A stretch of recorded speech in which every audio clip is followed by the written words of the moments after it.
Come to order.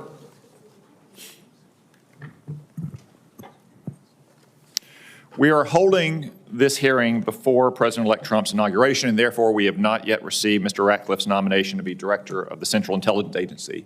Procedurally, the Senate must receive a nomination before we can vote on and report it out of committee, and therefore we're having this hearing in expectation that the nomination will follow on Monday. When formally nominated by the President after his inauguration, the committee will convene a business meeting to vote on the nomination and report it to the full Senate. As an initial matter, Committee Rule 5.4 states that no confirmation hearing shall be held sooner than 7 calendar days after receipt of the nominee's background questionnaire, financial disclosure statement, and responses to additional pre-hearing questions, unless the time limit is waived by a majority vote of the committee. While the committee received Mr. Ratcliffe's background questionnaire and responses to additional pre-hearing questions more than 7 days in advance, the committee received the financial disclosure statement on January 14th. I therefore ask members for unanimous consent to proceed with the hearing. Hearing no objection, we have consent to proceed. I want to remind all of those in attendance that while they are welcome to observe today's hearing, I will not allow disruptions by the audience. Audience members may not verbally or physically distract from the hearing, including by shouting, standing, raising signs, or making gestures that block the view of other members of the audience. Those who do so will be immediately removed from the room. Our goal in conducting this hearing is to enable the committee to begin consideration of Mr. Ratcliffe's qualifications and to allow for our members' thoughtful deliberation. To date, Mr. Ratcliffe has provided substantive written responses to more than 170 questions presented by the committee. Today, of course, members will be able to ask additional questions and hear from Mr. Ratcliffe in both this open session and in closed sessions. I want to welcome everyone to this hearing on President Trump's nomination of Mr. Ratcliffe to be our next Director of the Central Intelligence Agency. Mr. Ratcliffe, welcome back to the Intelligence Committee. I also want to welcome your wife, Michelle, and thank her and your daughters for the sacrifices they've made across a lifetime of public service. Former Attorney General John Ashcroft is also back before the Senate. Mr. Attorney General, I'm sure your being here makes you nostalgic for your own confirmation process a few years back. John, welcome. We look forward to your remarks. I want to acknowledge also my predecessor, Vice Chairman Warner. Senator Warner and I have worked together collegially over the years, even when we've disagreed strongly. I expect this spirit of comity to continue, not just between the Vice Chairman and me, but across our committee. I also want to thank Senator Rubio for his service on the committee. He remains a member of the committee, but he is otherwise detained this morning at his own confirmation hearing. He's been a trusted colleague and respected leader on the committee for years. We will miss him, but we also look forward to his distinguished service as our next Secretary of State. I want to extend my special thanks to our committee senior staff on both sides as well. They put in yeoman's work over the holidays to be sure we could promptly move forward Mr. Ratcliffe's nomination. I want to begin with a few observations from my decade of service on the Intelligence Committee. The men and women of the Intelligence community perform vital work to protect our nation. They often serve in dangerous and squalid conditions. Their successes are seldom celebrated and even known. Unlike our troops, no one buys them beers in the airport. Sometimes their families don't even know what they do. So let me say to them today, on behalf of this committee and a grateful nation, we respect you, we appreciate you, and we thank you. But we also need more from you. In these dangerous times, our intelligence agencies haven't anticipated major events or detected impending attacks. In just the last few weeks, the members of this committee and, I presume, the President had no forewarning of the New Orleans terrorist attack or the collapse of the Assad tyranny in Syria. The same goes for Hamas's October 7th atrocity against Israel in 2023. I could give other examples, but suffice it to say, we're too often in the dark. While this goes for the entire intelligence community, the problem is especially acute at the CIA, which remains, after all, the central intelligence agency. The CIA needs to get back to its roots. but must overcome several challenges to do so. First, the CIA has neglected its core mission, collecting clandestine foreign intelligence. Put more simply, stealing secrets. Intelligence collection is the main effort. Every other job is a supporting effort. If you don't collect intelligence by, say, handling spies or hacking computers, you should ask yourself how you support those who do or how you harness and use what they produce. I've seen way too many reports over the years with phrases like according to, based on, judging by, followed only by diplomatic accounts and press reports. In other words, not intelligence. And it's gotten worse over the last 4 years. Those sources are not unimportant, but without clandestine intelligence, we might as well get briefed by the State Department or a think tank or just read the newspaper. Second, the CIA has become too bureaucratic. Now, I realize that Alan Dulles probably had the same complaint just 5 years after the CIA was created. But this has also gotten worse in recent years, in no small part thanks to former Director Brennan's so-called modernization. Lines of authority have grown blurry, talkers have replaced doers, managers with no field experience have taken over operational roles, and more. Much like our military, the tooth-to-tail ratio at the CIA is badly out of balance. Third, the CIA's analysis and priorities have been politicized. Intelligence analysis all too often has aligned curiously with the Biden administration's policy preferences. The Afghan army is strong and cohesive. Ukraine's army will collapse within days of Russia's invasion. Israel can't possibly destroy Hamas or Hezbollah. Iran's air defenses are mighty and fearsome. Time and again, the CIA has produced inaccurate analysis that conveniently justifies President Biden's actions, or as often, his inaction.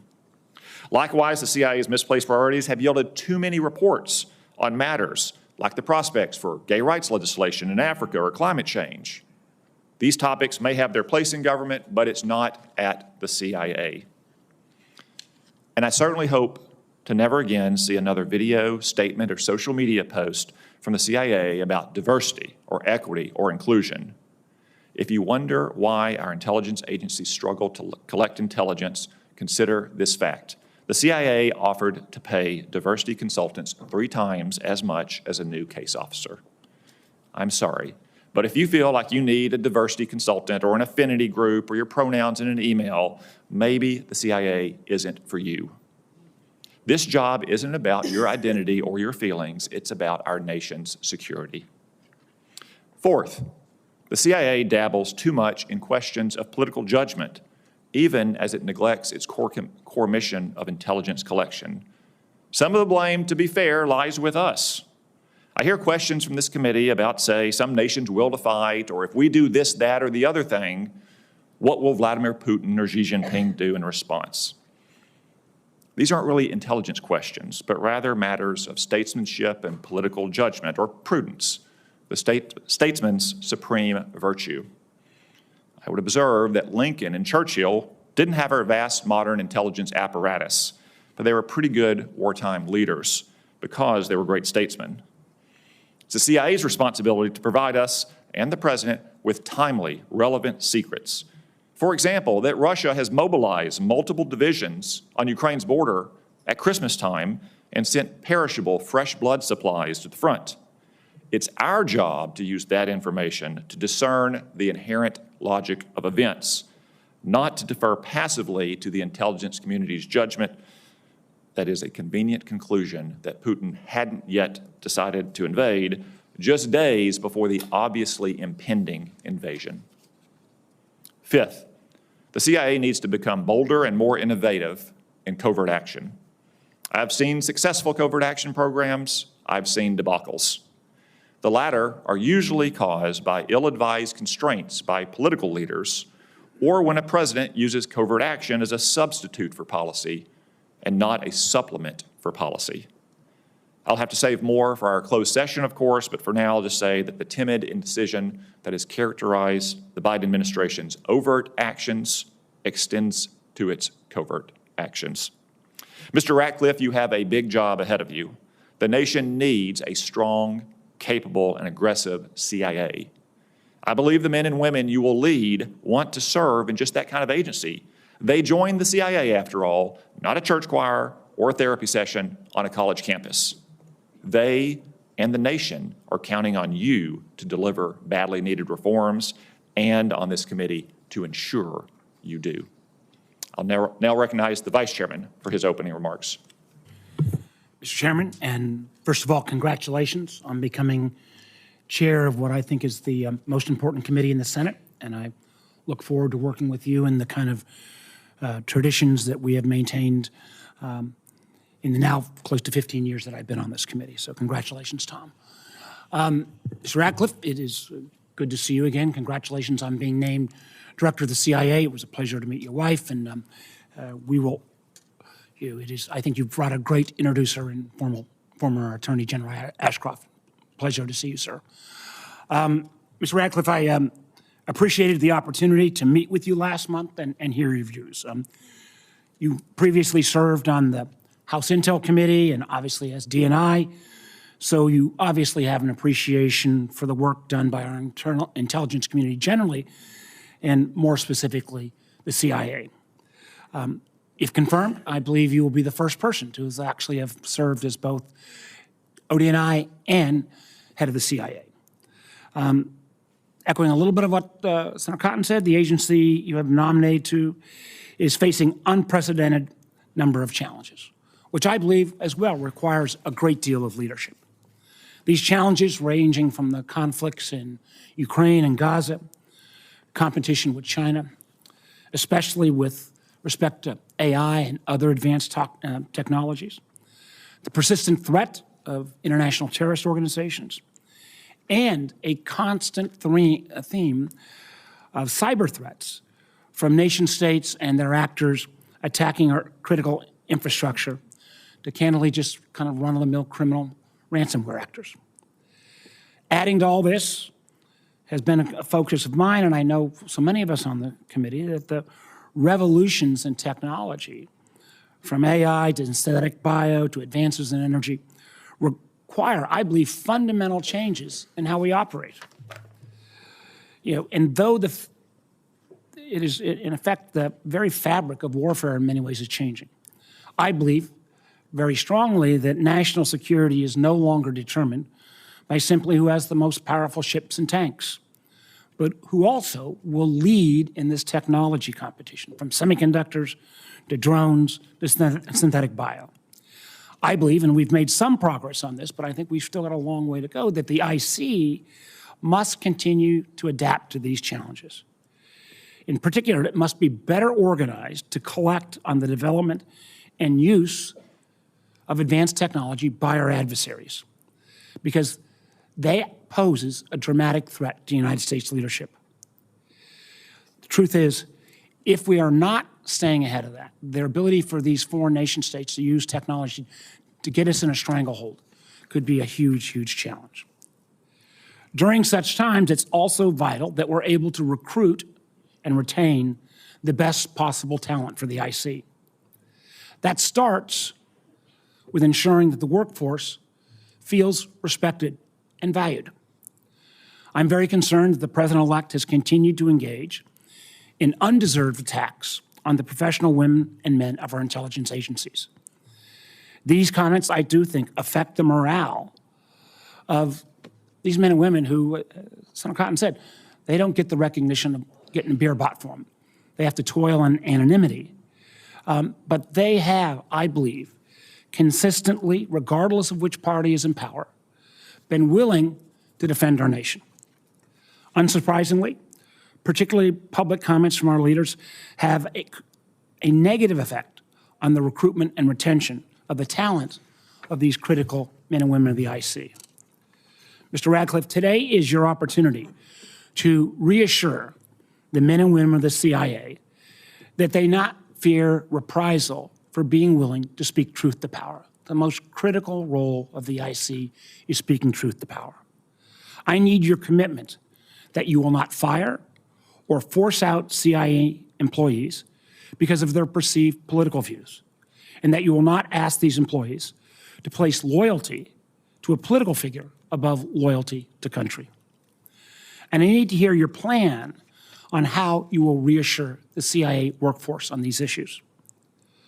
Also on the personnel front, I'm concerned that we continue to hear from CIA officers who've been victims of sexual assault at work, as well as those suffering from the lasting effects of AHI. I would like to hear your plan for ensuring that those who come forward about being hurt in the line of duty are taken seriously and provided the care and the attention they deserve. Mr. Ratcliffe, if confirmed, you will be sitting at a critical intersection between intelligence and policymaking. Your job will be to give the President the best professional judgment of America's intelligence experts at the CIA, even when that judgment might be inconvenient or uncomfortable. I'll need your public assurance that you always seek to provide unbiased, unvarnished, and timely intelligence assessments to the President, to the Cabinet, to his advisors, and to those of us in Congress. I need your assurance that this intelligence will represent the best judgments of the CIA, again, regardless of political implications or views. And though we should not need to say it out loud, I will also need your assurance that you will work to appropriately protect our intelligence community's sources and methods. Thank you again for your service so far. Thank you for what I know is going to be a good testimony today, and I look forward to working with you. Thank you, Mr. Chairman. Thank you, Mr. Vice Chairman. Former Attorney General John Ashcroft kindly offered to introduce his former colleague when Congressman Ratcliffe was nominated to be the Director of National Intelligence in 2020, but COVID forced him to do so only by letter. Fortunately, we have another chance to hear from him today, so I am pleased to recognize Attorney General Ashcroft for his introduction. Well, good morning, Chairman Cotton and Vice Chairman Warner. Thank you. Members of the committee, I want to thank you for your serious consideration and attention to the constitutional responsibility of confirming high-ranking executive branch officials. And it's an honor for me to participate with you by my appearance here today. Testifying and sharing my profound support for the nomination of the Honorable John Ratcliffe as the Director of the Central Intelligence Agency is something for which I'm deeply grateful. Good national security decisions proceed from the combination of valid intelligence, information, and considered judgment. And integrity is an indispensable imperative for intelligence, the best friend of national security. And national security is unfortunately, is the singular portfolio most allergic to the infection and devaluation that results from inaccuracy and distortion. For high-quality decision-making, sound intelligence must never be diluted or contaminated by personal bias or political predisposition. John Ratcliffe's record of upholding the Constitution and enforcing the law, including his far-sighted work in the intelligence field, recommends him supremely to serve America as the Director of the Central Intelligence Agency. I've known and worked with John for almost decades. I know of no person of a higher commitment to integrity. I've seen him speak the unvarnished truth to those he works with and those he works for, whether senior governmental officials or corporate CEOs.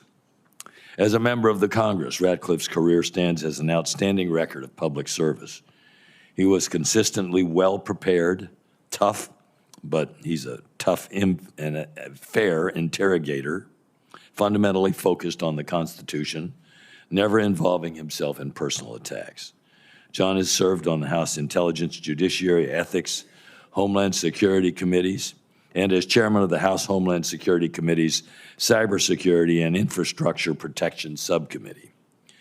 In the Department of Justice, John served as a federal prosecutor, first as an assistant U.S. attorney and chief of anti-terrorism and national security for the Eastern District of Texas, then as U.S. attorney for the Eastern District of Texas, where he pursued more than 30 national security and terrorism-related matters. After his service as a U.S. attorney, I had the privilege of working with John in the Ashcroft, Sutton, and Ratcliffe law firm, where he focused on government and internal investigations, Homeland Security, and Foreign Corrupt Practices Law. In professional moments, both public and private, I have seen John's thoughtful, decisive, yet humble leadership. He's a careful and willing listener, skilled at proceeding and processing with different voices in complex situations. He is comfortable in being held to account, and he will require those in the agency to be similarly accountable. Over the past 15 years, he served in crucial roles as both a developer and consumer of intelligence. John therefore brings to the office of the Director of the Central Intelligence Agency a relevant reservoir of experience, as well as sound judgment on an array of issues related to national security. He understands that the intelligence community exists to secure the liberties and freedoms of Americans, liberties and freedoms that he holds in highest regard. As a prosecutor, John dealt with national security and terrorism-related matters. This ranged from domestic and international terrorism to drug trafficking, human trafficking, and the transnational criminal organizations that threaten us in ways that we have previously not been accustomed to. During recent decades of our nation's most elevated concern regarding terrorism, John developed excellent relationships with the international intelligence sources in order to aid America. That experience will serve him well in fostering appropriate cooperation with the intelligence agencies of our allies. Under John's leadership as chairman of the House Homeland Security Committee's Cybersecurity and Infrastructure Protection Subcommittee, he forged policies and statutes which will strengthen and do strengthen our nation's intelligence gathering capacity. He is thoroughly conversant with the wide variety of national security topics, with a focus on emerging and expanding cybersecurity threats.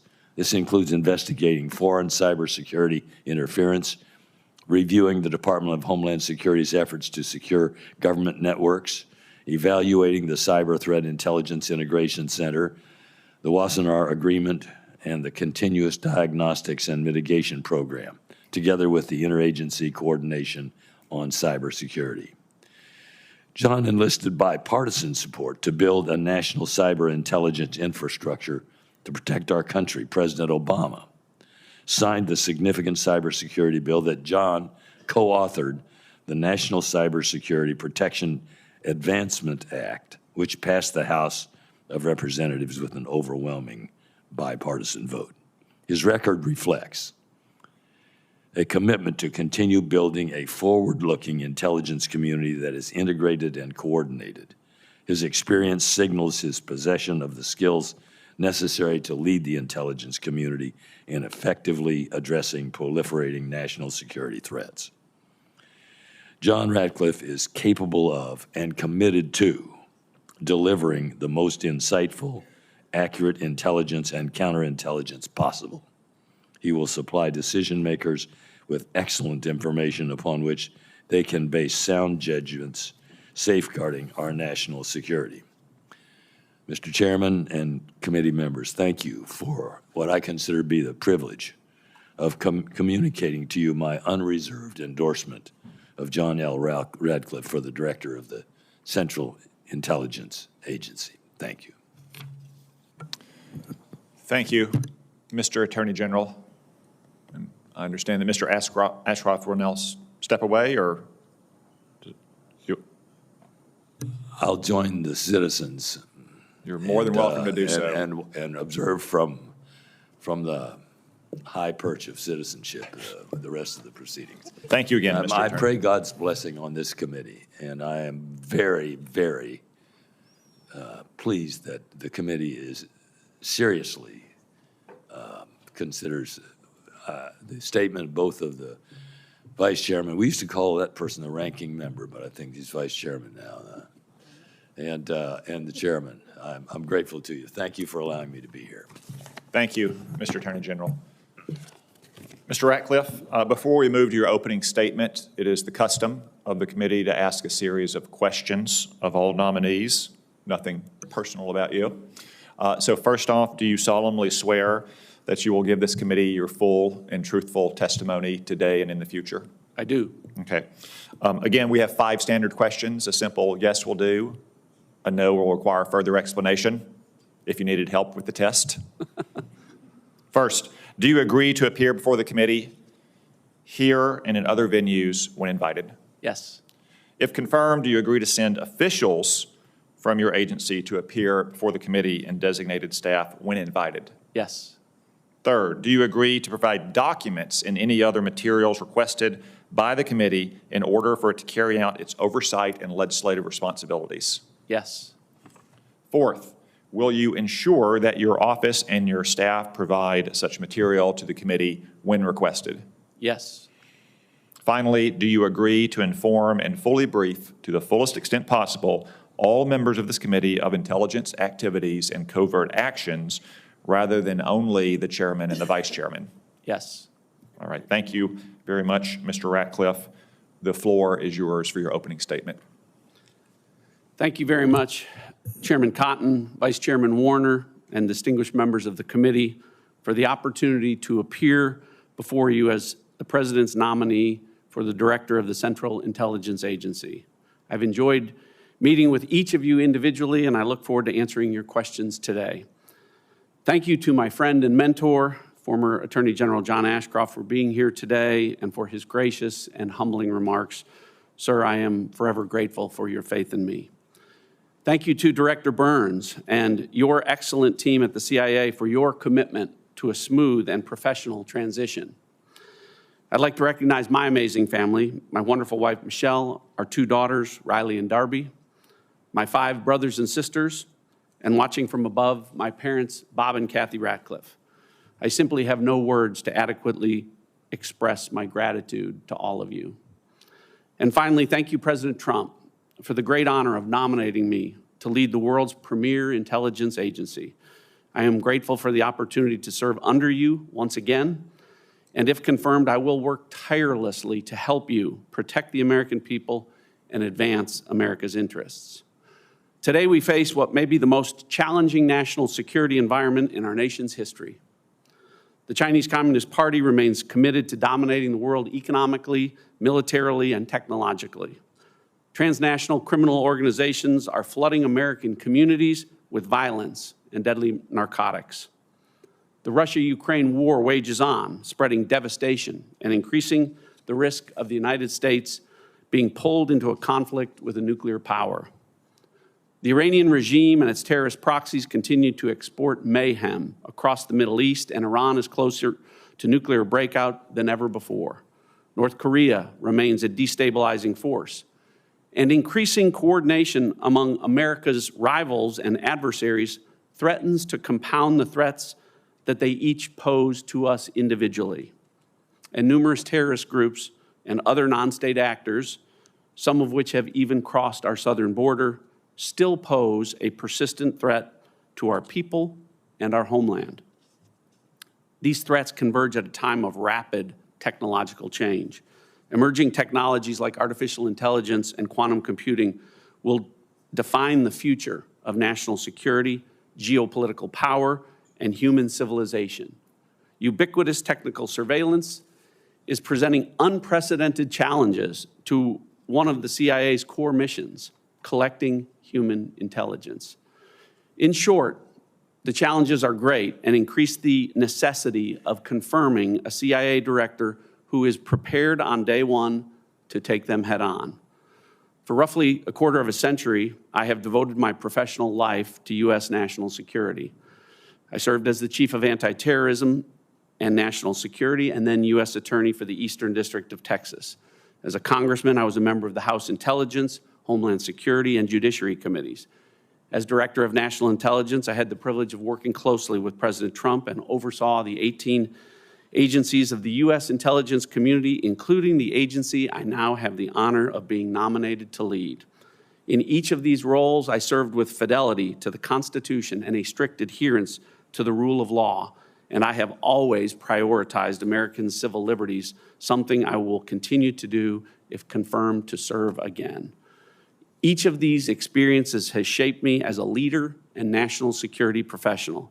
Together, they have prepared me to steer the CIA through a tumultuous time in the world and toward a future in which the CIA's mission will be both more difficult and more indispensable than ever before. If confirmed, my leadership at CIA will focus on setting and communicating priorities and demanding relentless execution. Above all, will be a strict adherence to the CIA's mission. We will collect intelligence, especially human intelligence, in every corner of the globe, no matter how dark or difficult. We will produce insightful, objective, all-source analysis, never allowing political or personal biases to cloud our judgment or infect our products. We will conduct covert action at the direction of the President, going places no one else can go and doing things no one else can do. To the brave CIA officers listening around the world, if all of this sounds like what you signed up for, then buckle up and get ready to make a difference. If it doesn't, then it's time to find a new line of work. We must be the ultimate meritocracy. I will unapologetically empower the most talented, hardest working, and most courageous risk takers and innovators to protect the American people and advance America's interests. And I will not tolerate anything or anyone that distracts from our mission. It would be inappropriate in an unclassified setting for me to discuss in detail some of my views on intelligence collection priorities, but I'm happy to do so in the classified hearing that will follow this one. However, if confirmed, there are several organizational priorities that I plan to focus on that I'd like to discuss here. The first is talent. As you are all no doubt aware, the CIA has a remarkably low turnover rate among its workforce. This shows the CIA's success in attracting mission-focused public servants who find deep meaning and value in the unique work they're privileged to do every day. But in some cases, it also suggests that complacency is tolerated. High performers hate nothing more than mediocrity, and nothing poisons a high-performance workplace culture more than leaders who don't hold team members accountable when they don't meet expectations. The CIA must be a place that incentivizes and rewards meaningful contributions to our nation's security and holds accountable low performers and bad actors who are not focused on our mission. It has been said that the CIA's World War II predecessor, the OSS, described its ideal recruit as, quote, a PhD who could win a bar fight, end quote. This sentiment is the essence of what today's CIA must recapture. But we must find that fighting spirit in recruits whose talents, skill sets, and backgrounds are more varied than ever. I will also work to develop pathways for mid-career professionals with highly sought-after skills to fill gaps in the agency's workforce and for CIA officers to do rotations in the private sector that broaden their perspectives. I am committed to protecting and supporting CIA's workforce. We will fully investigate workforce health and wellness issues, including anomalous health incidents. Our officers must embrace a culture of toughness and resilience, but we must also be clear that when they put themselves in harm's way, we will make sure they are taken care of when they return home. We owe that to America's men and women in uniform, and we owe it to the silent warriors who risk their lives in the shadows as well. Altogether, these talent strategies will be particularly important in addressing another organizational priority that I will focus on, technology. At the CIA, technology is both a tool and a target. As a tool, technology is baked into nearly every facet of the agency, from the spy gadgets imagined and created by the Directorate of Science and Technology and used by the Directorate of Operations, and the cyber capabilities deployed by the Directorate of Digital Innovation, to the Directorate of Support, using new technology tools to support our workforce, and the AI-powered large language models used by the Directorate of Analysis. But over the decades, as technological innovation has shifted more and more from the public sector to the private sector, the CIA has struggled to keep pace. As a target, technology is more important than ever. Whether it's understanding our adversaries' capability in AI and quantum computing, or their developments in hypersonics and emerging space technologies, or their innovations in counterintelligence and surveillance. The recent creation of the agency's Transnational and Technology Mission Center was an acknowledgement of that fact, but much more has to be done. Because our adversaries, and one in particular that I will discuss now, understand that the nation who wins the race of emerging technologies of today will dominate the world of tomorrow. Which brings me to the need for the CIA to continue and increase in intensity the focus on the threats posed by China and its ruling Chinese Communist Party. As DNI, I dramatically increased the intelligence community's resources devoted to China. I openly warned the American people that from my unique vantage point as an official who saw more intelligence than anyone else, I assessed that China was far and away our top national security threat. President Trump has been an incredible leader on this issue, and it is encouraging that a bipartisan consensus has emerged in recent years. The recent creation of the CIA's China Mission Center is an example of the good work that must continue. In closing, the agency must provide the President and U.S. policymakers with the best possible intelligence to inform their decision-making in hopes of preserving peace and spreading prosperity. This is our once-in-a-generation challenge. The intelligence is clear. Our response must be clear as well. I'm honored for the opportunity to appear before you today, and I thank you for your consideration of my nomination to be the director of the CIA, and I look forward to answering your questions.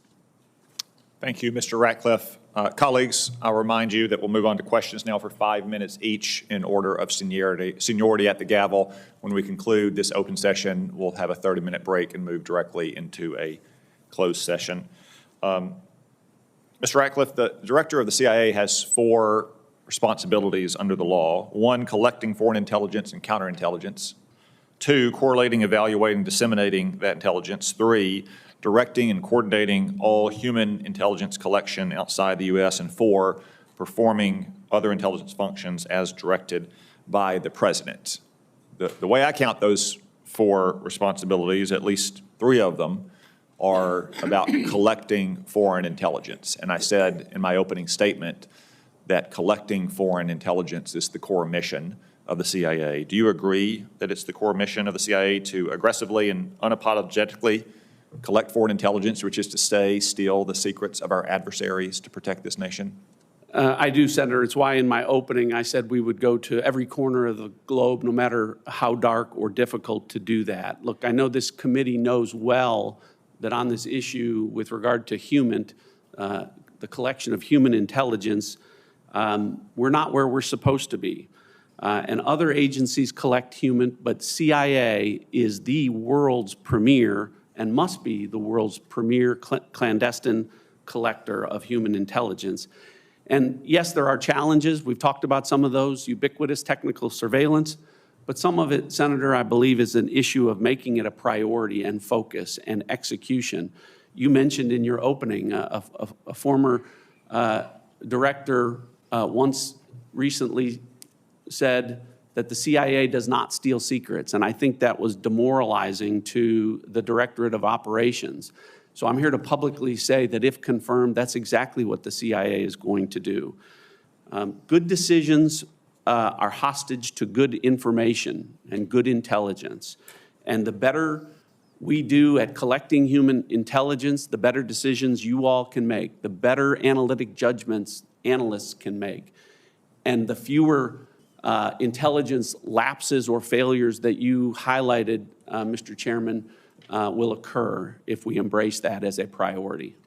Thank you.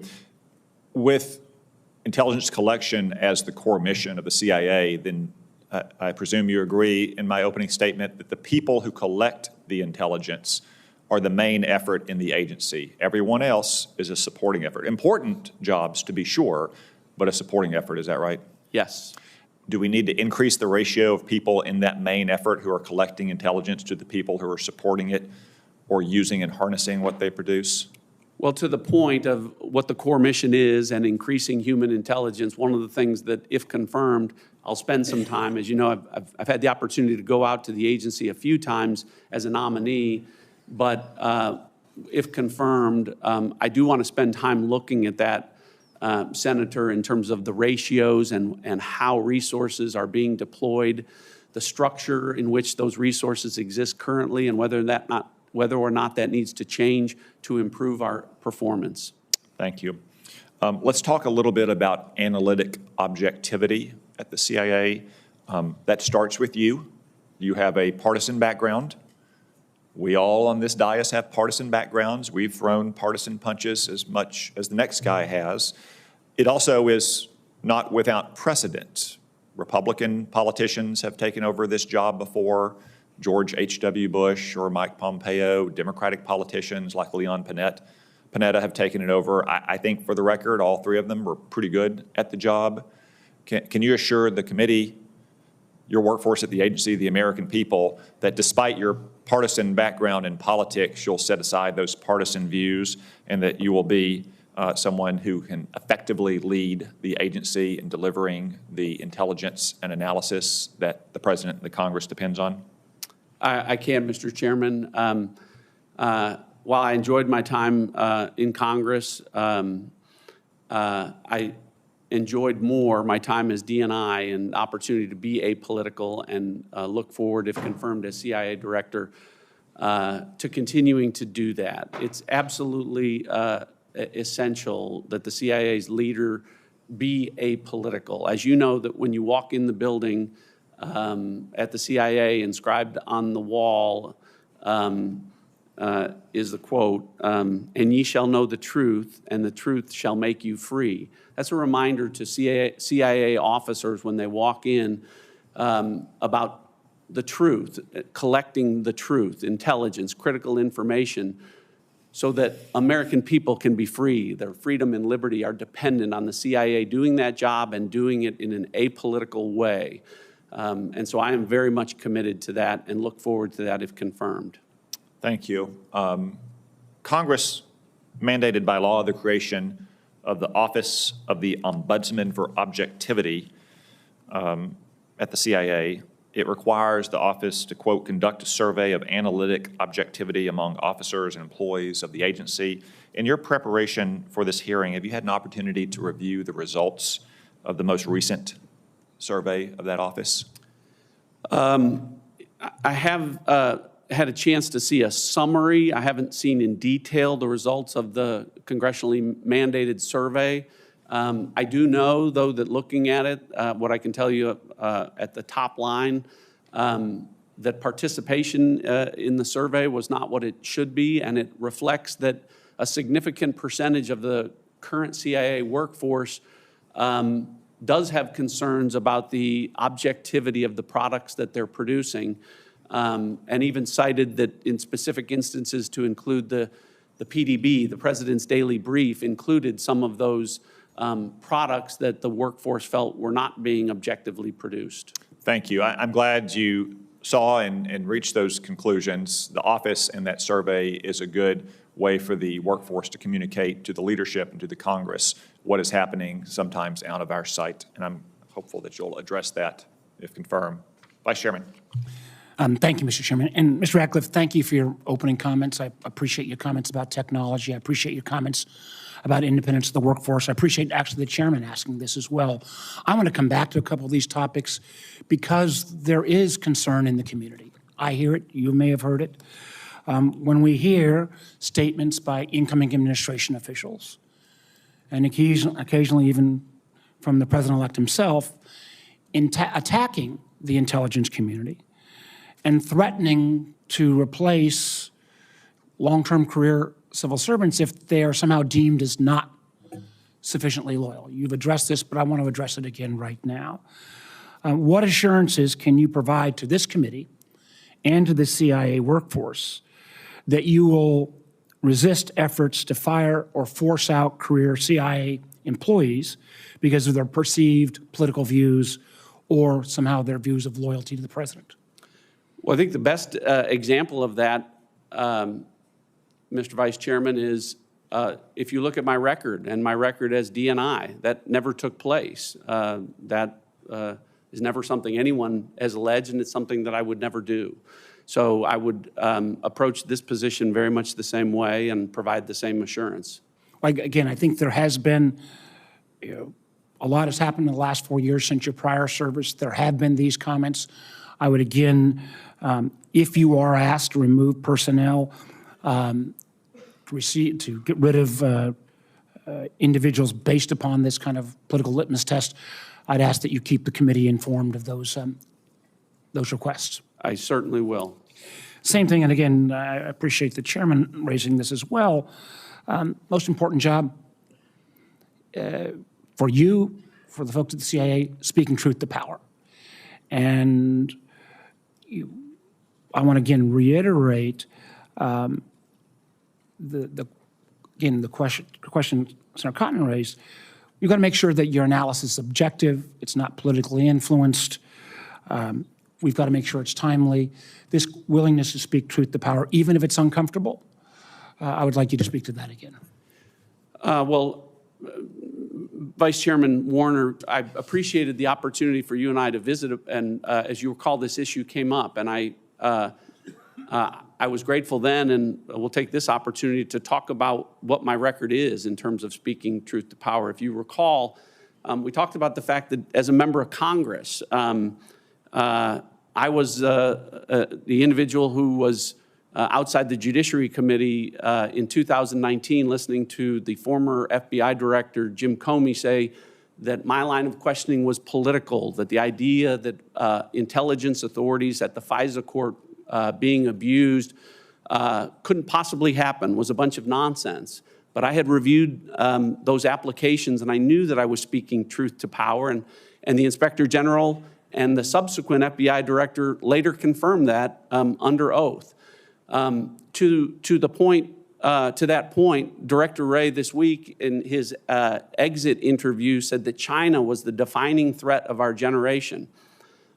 I wrote that and said that 4 years ago as DNI, and when I did, I was accused of being political, but I wasn't. I was speaking truth to power. I wasn't outsizing the threat from China. In 2020, when a chairman of an intelligence committee misrepresented that a laptop owned by then candidate Biden's son was somehow a Russian intelligence operation, and 51 former intelligence officials used the imprimatur of IC authority to go along with that, I stood in the breach. I stood alone and told the American people the truth about that. So I think my record in terms of speaking truth to power and defending the intelligence community and its good work is very clear. And what I can assure you is those types of instances, if I'm in that position as CIA director and have to do that again, as uncomfortable as that can be, to be accused, the truth will ultimately defend itself, and I think that intelligence will as well. And the truth will defend itself even if that truth is counter to the views of a current administration. It will, at the end of the day, it has to be back to the truth. I've got time for one last question. As you well know, our intelligence community is the best in the world, but we also receive enormous amounts of benefit from our partners around the world. We've got to make sure, and obviously the president has the right to declassify information, but we've seen that willingness to declassify in advance of Putin's brutal attack on Ukraine used effectively. But as we think about that declassification, particularly if it's done below the presidential level, making sure we consider the sources and methods of our allies, there's no requirement that intelligence is shared. It is based on a trust relationship. I'd like you to briefly speak to making sure that we maintain that trust relationship with the very valuable information we see from our allies and partners around the world. Well, I agree completely. As DNI, I was able to experience what you just said. We do have the best intelligence enterprise in the world, but we have great partners around the world that we work with to do great things to improve not just our national security posture, but theirs. And that is reliant upon mutual trust and respect for intelligence sharing between intelligence agencies. And as CIA director have confirmed, I'll understand that improving our national security posture and protecting the American people will be absolutely dependent upon maintaining those relationships and maintaining that trust. Thank you, Chairman. Senator Collins. Thank you, Mr. Chairman. Welcome. For the past 9 years at least, anomalous health incidents, also known as the Havana Syndrome, have been a serious and persistent problem within the intelligence community. At first, there was a robust effort to investigate the cause of these incidences and to support the possible victims. Along with the other senators on this committee, I was one of the authors of the Havana Act to ensure that there was funding available for those who had been afflicted. However, more recently, support for both investigative analysis and for victims within the CIA have decreased. Then we've had some interesting developments. On December 5th, the House Committee on Intelligence released an unclassified report finding that there was an increasing likelihood that a foreign adversary was responsible for at least some of the reported AHI cases.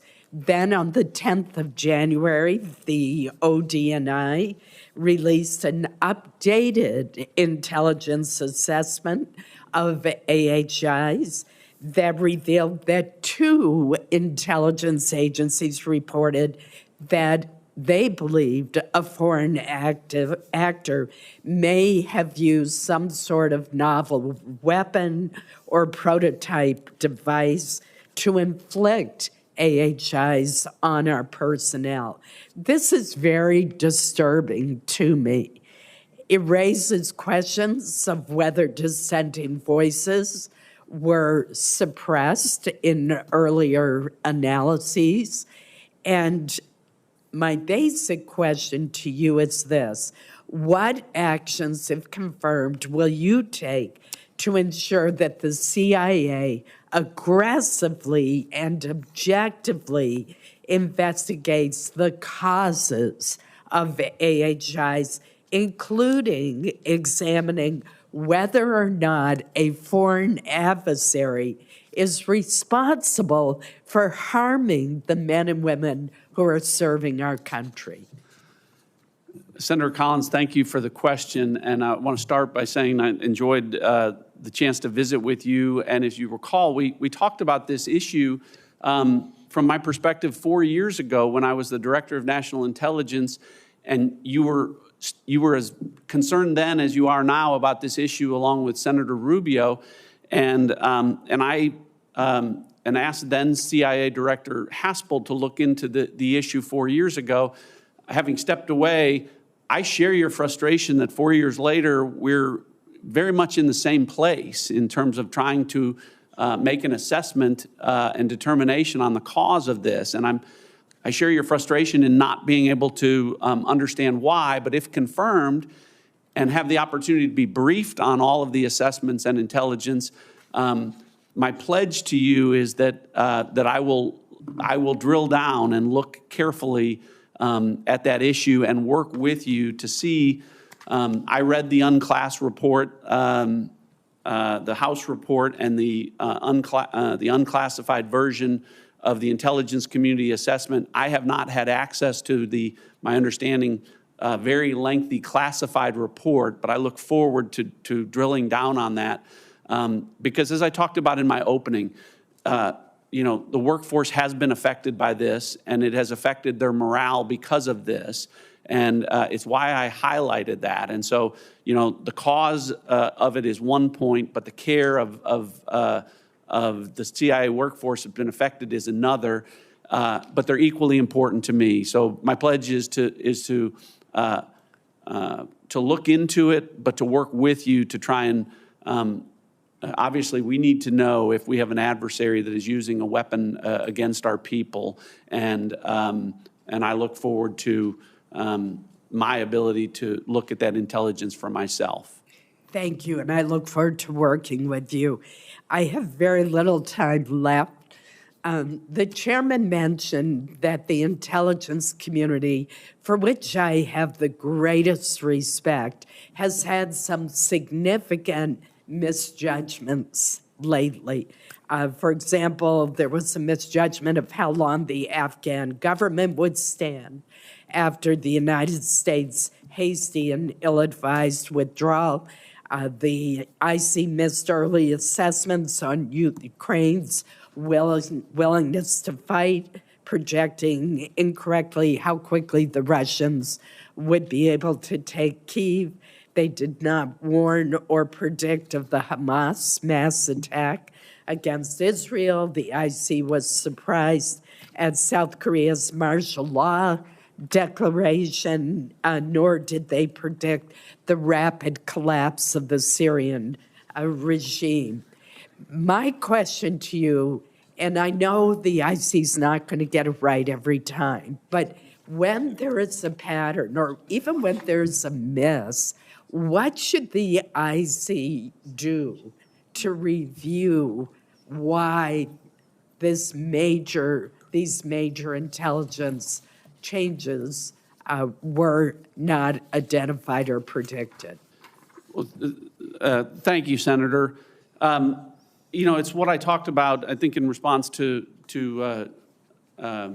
Chairman Cotton's question about this, is that, the intelligence community isn't always going to get it right, hasn't always gotten it right, but we've had too many instances where you all, as policymakers, are finding out by watching news reports about some of these things that I think can be, in some cases at least, fairly characterized as intelligence failures or lapses.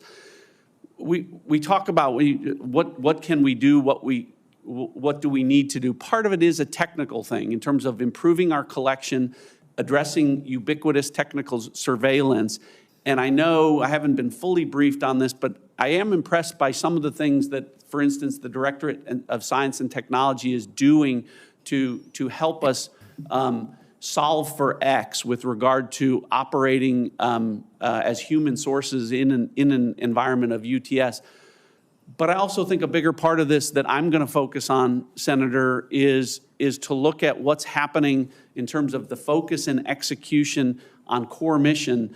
Better, as I said, good decisions are hostage to good information, and we all know that the human intelligence collection isn't where it needs to be. And so looking at the reasons why we've lost our focus there, and some of those things are, if you have a politically motivated, bureaucratically imposed social justice agenda that takes up part of your attention, that can distract from the core mission of collecting human intelligence that matters and providing it to you in a timely way. So my pledge to you is that I'm every bit as concerned, and I don't want those intelligence failures or lapses to happen on my watch, and will do everything that I can to make sure that it doesn't. Sorry. Thank you, Mr. Ratcliffe, for the thorough answer. I know that you would be thrilled to stay here all day long to answer our questions. But colleagues, let's try to move it along. I know there's at least 4 or 5 other hearings going. Many of you have to get to those hearings, so let's try to move quickly and stick to the 5-minute limit. We'll have a chance to question Mr. Ratcliffe and close hearing, and I'm sure he'll be happy to answer your questions for the record as well. Senator King. I'm hoping that quantum computing might solve the problem of having to be 3 places at once here at these hearings. I first want to acknowledge a new senator at the end of the dais, Senator Young. Welcome him to the committee. I'm very pleased that he's joining us, and I know he'll make a great contribution. Mr. Ratcliffe, congratulations. Thank you. Welcome. And it seems to me that you have an initial task that's a little unusual, but also very important, and that is to restore the confidence of the president-elect in the intelligence community. Before you can deliver the information that he needs to know, you need to get him to a place where he does have confidence in the judgments that are coming to him, and he's notoriously skeptical of the intelligence community, and being skeptical is not necessarily a bad thing, but I hope that's one of the first things that you can work with him on, is to make him receptive to the information and the truth that you will be providing as a result of your position. Well, thank you, Senator.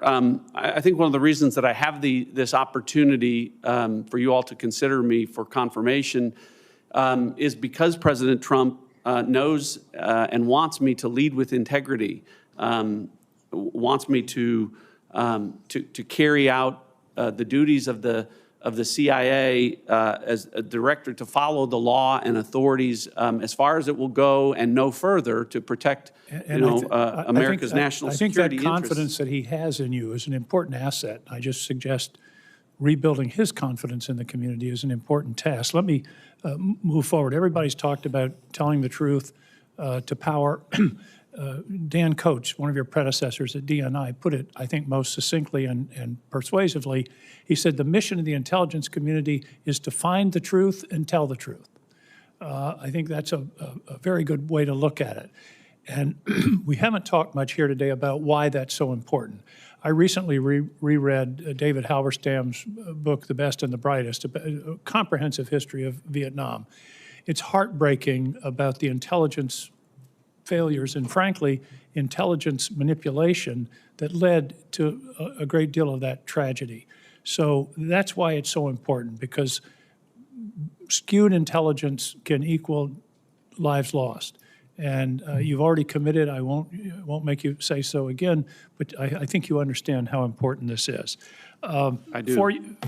4 years ago, I asked you a series of yes and no questions. You answered them all correctly. I'd like to run through them once more very briefly.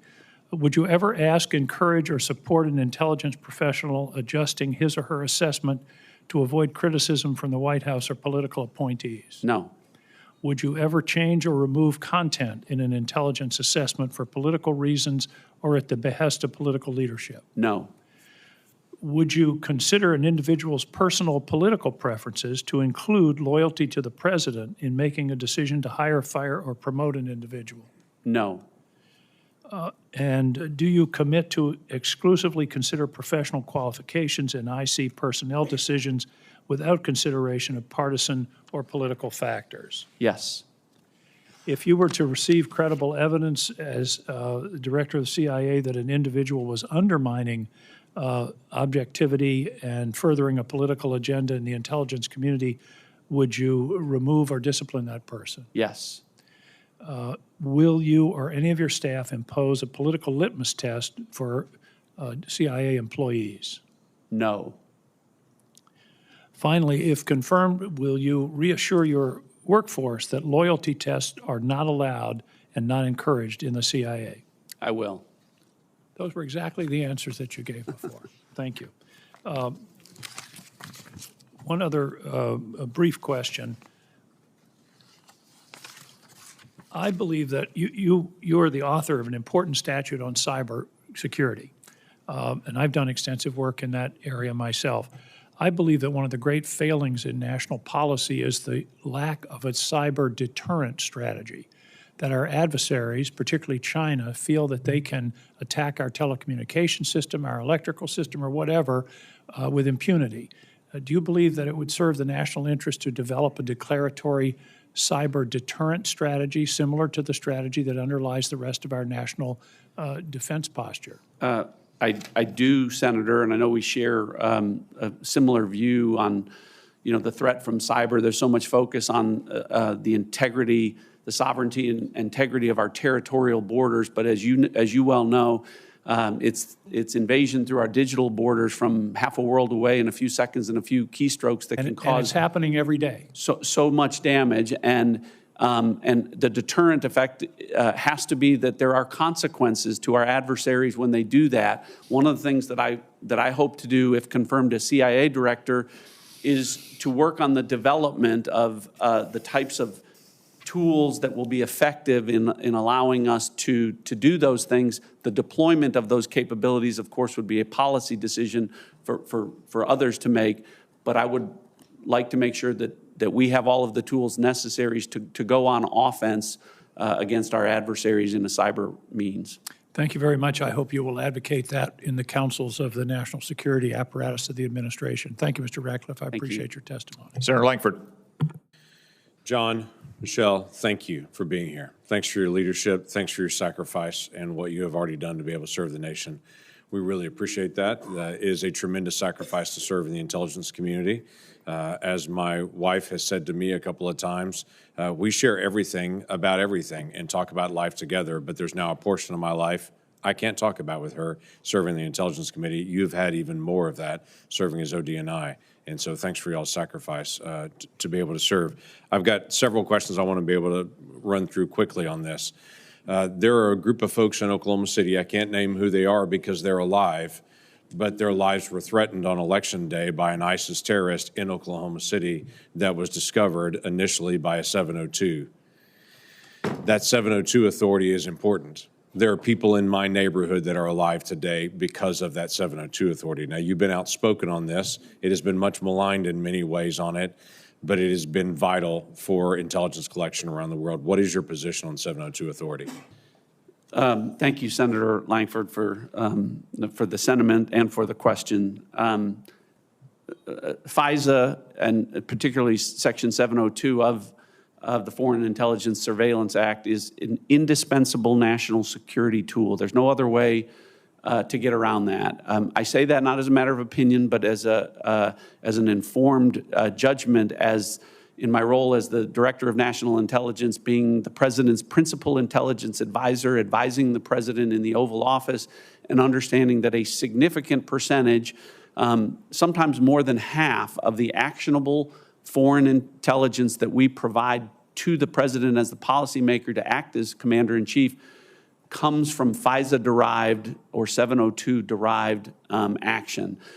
I will say I have supported FISA in that regard, but I've also, as I outlined earlier, understand that it is an important, indispensable tool, but one that can be abused, right, and that we must do everything we can to make sure that it has the appropriate safeguards, because it can't come at the sacrifice of Americans' civil liberties. So I have supported those reforms and called out those abuses when they have taken place. I think the best way to be able to do that is by actually enforcing those that have abused it, that they're actually called out, and accountability is held for those individuals so everyone knows this is an indispensable tool, don't abuse it. And I think that becomes very clear. You have mentioned in your testimony, we cannot ignore CIA's critical counter-narcotics and counterterrorism missions in support of border security efforts.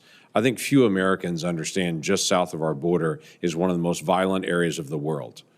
Today, there are murders, beheadings, there are aerial bombardments with one cartel fighting within itself for leadership happening right now. It is an incredibly violent area just south of our border, not to mention the thousands of Americans that die with the narcotics that they pump into the United States, and they destabilize our economy and our families.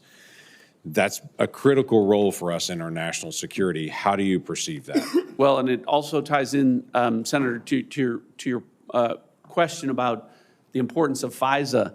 So much of what the CIA has done and can do to support the U.S. government efforts to interrupt the drug trafficking rings and the places from which the precursor chemicals for those drugs come from. Our disruptions are often as a result of FISA-derived information. But you highlight an important point. You know, we talk about the threats from China and Russia and other adversaries overseas, but we, I think, all know and understand and acknowledge that that the failures in the integrity of our border has turned my home state of Texas as not only a border state, but every state into a border state. And that we have to make sure, and one of the things that, if confirmed, I want to talk about and pledge is the understanding that in addition to drug trafficking, I made a point about terrorists coming across our border, that we not lose sight of counterterrorism as something that the CIA needs to be focused on as we talk so much about the threat from China and Russia and the great power competition. Mr. Chairman, I'll yield back 12 seconds. How about that for a gift? Thank you. Senator Bennett, please follow Senator Langford's example, everyone. Thank you, Mr. Chairman. I'll take Senator Langford's 12 seconds. I'm just kidding. I want to congratulate you, Mr. Chairman, on taking this role. Thank you for that. And I want to thank the Vice Chairman for your leadership as chairman of this committee. I hope that we'll continue along with the standard that you set for all of us in terms of politics. Congressman Ratcliffe, it's good to see you again. Thank you for your visit to the office. I know you're a student of our history and a student of this committee. You know that this committee came out of a series of reforms that Congress put together because to deal with a really dark chapter in American history. There was some Senator King from Maine talked about bad intelligence during Vietnam. There were instances of the CIA engaging in assassination plots abroad. It's hard to imagine today that that's even true. That provoked bipartisan outrage, and the reason this committee exists in part is not just to make the policy that you've been talking about and others this morning, but also to provide oversight on behalf of the American people and our colleagues who, as Senator Langford were just saying, don't have access to the intelligence that the people on this committee have. I would just ask you to talk a little bit about your views on what the purpose of that congressional oversight is, and what, if you are confirmed to this position, what your responsibility to this committee will be. Thank you, Senator Bennett. I enjoyed the chance to visit with you and talk about a number of issues. As you know from my background, I came from Congress. I was on an oversight committee, the House Permanent Select Committee on Intelligence. And so I think it gives me a unique perspective. I brought that over as DNI, and if confirmed as CIA director, I have the perspective of both, the executive branch and the legislative branch. And I will confess that one of the things I was disappointed in was the fact that despite being on a congressional oversight committee over the intelligence communities, there was so much intelligence that I learned for the first time as DNI that I knew that no member of Congress was aware of. And I think that sort of speaks to my approach and understanding that I take seriously the obligation that I will have, as if confirmed as CIA director, to keep this committee fully and currently informed on intelligence issues. It's not that this committee or any intelligence committee or any oversight committee in Congress needs to know everything, but you should at least know the topics exist. So let's talk about that a little bit, Congressman. I mean, the president gets his presidential daily brief every day. There's a very high standard for veracity for what's in that, because he has to obviously make the most significant decisions that any human has to make about deploying our defense assets or the other things that a president does. We don't have anything like that in Congress, and a lot of the time, it seems like we're often, as you said, finding ourselves fishing around in headlines and in the sort of less well-organized intelligence materials that were provided with no assurance that it's a complete picture of anything. So I wonder, what your conclusion about that is, and how what the obligation of the CIA or any intelligence agency is with your leadership to be able to provide a fuller picture, the picture that you're talking about, that a member of Congress who's on these committees should actually know rather than be guessing about. Well, my perspective is that you've highlighted all of the things that sort of reveal that our national security posture is impacted in a negative way when we're not communicating well between the branches of government, and particularly on sensitive national security matters. So I think a better informed Congress will allow for better national security decisions and keep the American people safe. So I'm open to a continuing dialogue about how I won't stand on traditions. This is traditionally what the CIA does or shares. I am open to, at the end of the day, we talk about the core mission of the CIA. It's to provide a decisive strategic advantage to you and to the president as policymakers. And so I don't view it as just informing the president. I view it as integral that I be informing you to provide that same strategic, decisive advantage. I'm out of time. I appreciate very much the fulsomeness of your answer. I just want to observe that it's really easy for politicians to accuse the intelligence agencies of politicization. And actually, it's important that, we do that when it's an appropriate thing to do. But this is the place where that oversight is supposed to be provided. These are the people that are supposed to fix that problem. And it can only be done if we have people with integrity that are working at the heads of these agencies that can help us fix the problems, not just complain about it. And I hope we'll be able to work together to do that. Thank you, Mr. Ratcliffe. I look forward to it. Senator Rounds. Thank you, Mr. Chairman. Mr. Ratcliffe, first of all, thank you for your service to our country already. And to Michelle, thank you for the sacrifice which you also offer in allowing him to do this particular job in the future. I want to go back to the FISA Section 702 just a little bit. We're in an open session, and I think one of the opportunities that we have is to perhaps share with the American people with a little bit more clarity what 702 is really all about and what actually happens. Could you kind of describe in an approach that, look, it's coming up for renewal again in April of next year.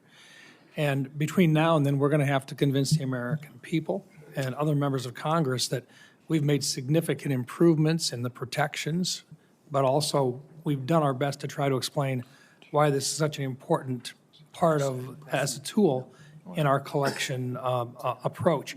Can you talk a little bit about the mechanics so that as those listen to you today, they understand what FISA 702 actually is and how it fits into the collection process? Sure. Senator, thank you. I enjoyed the chance to visit with you, and I know we are like-minded in terms of the importance of 702, as I talked with Senator Langford, and how I view it as an indispensable tool. It's one that I used as a prosecutor, as General Ashcroft talked about, national security and terrorism-related investigations. So I've used it as a practical matter there, and then, like you, as a legislator, have seen it. But then, in the unique perspective of as DNI, and if confirmed here, the importance of it in fulfilling the core mission. Well, let me 702 it allows for collecting foreign intelligence on foreign persons, not on U.S. persons.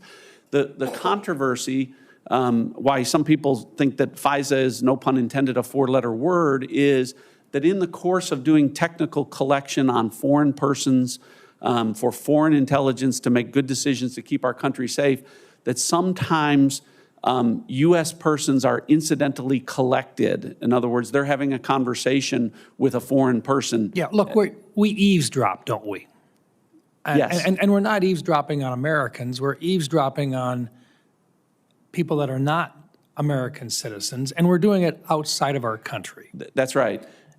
And in the middle of it, we have Americans that are sometimes caught up in maybe perhaps having a conversation with somebody outside the country. That's right. And at that point, there might have been something collected inadvertently.